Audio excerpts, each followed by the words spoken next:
off is that I wanted to give some words of advice to my sister Nazia, who also I met at George Mason. Since I know Wakas, for a several-year period very well. So the first thing is to watch out for his antics and maneuvers. There's some very interesting stories I have censored and gone through my mind several different events and occurrences that I had to carefully handpick and select which ones to share with you. So the bag is big.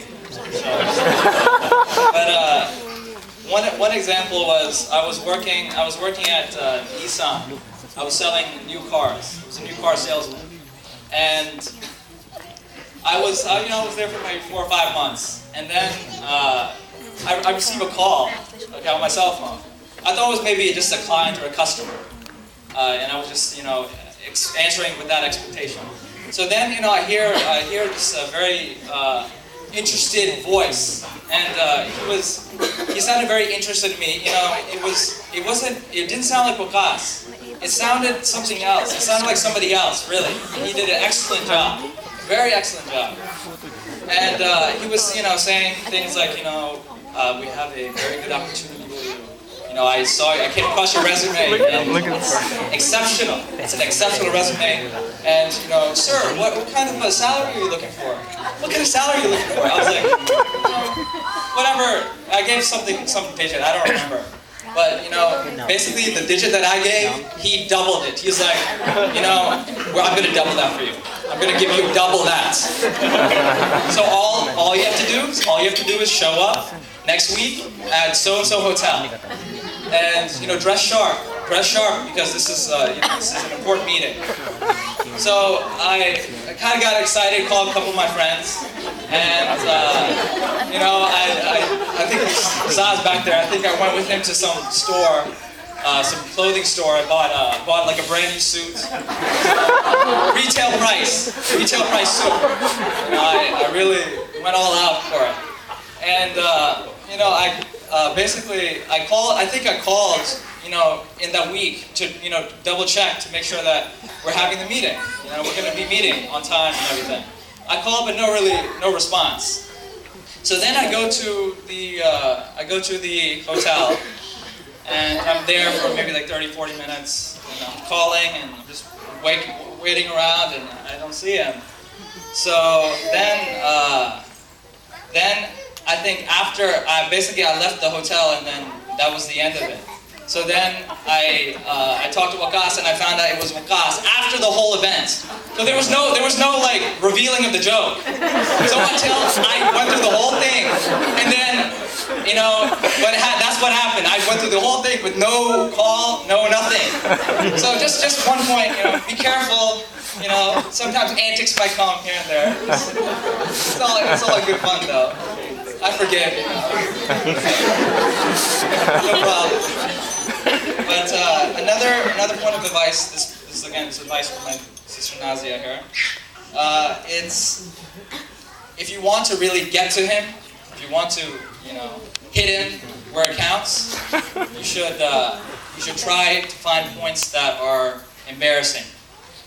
Try to embarrass him, because these things I think are very sensitive areas. And so, if he does something that makes you mad, we hope that you get along, for the rest of your life, inshallah. But, just in case, you need some arsenal in your sleeve. So, try to find, points where you can embarrass him. I have a bunch, but I have a couple I'd like to share with you.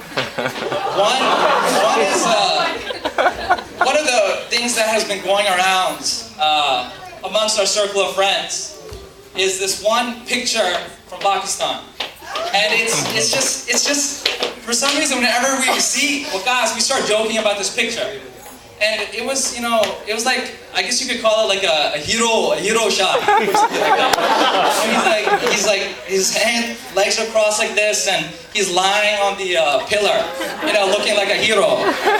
So whenever we saw this, we really got a kick out of it, and we would joke with him, and we would joke around basically. So that's one thing you can bring back, you know, if you want to get him. Another thing is maybe if you're in the living room and you want to bug him, you're gonna start doing the moonwalk in the middle of the living room or something. Yeah. Oh, yeah, and one thing I never understood. One time I asked Lucas, you know, so how are you so good at the Michael Jackson? You know, how are you so good at that? He was like, it's just natural, man. It just comes to me. I was like, no practice, man? He was like, no, it's just natural, man. Give me a break, man. That's all I gotta say. But the third point of embarrassment maybe is, you know, if you're having a little disagreement, you can just maybe bust out Shah Rukh Khan or something like that. Say, hey, Shah Rukh! Okay, but that's it. You know, I'm gonna stop right there. But you know, on a serious note, you know, definitely I benefited from our relationship. You know, growing up at Mason, and you know, my philosophy is that, you know, events make you who you are, and I definitely am the person I am today because of my relationship with you. So it's all beneficial. It's always beneficial, no matter what has happened in the past or anything that's happened.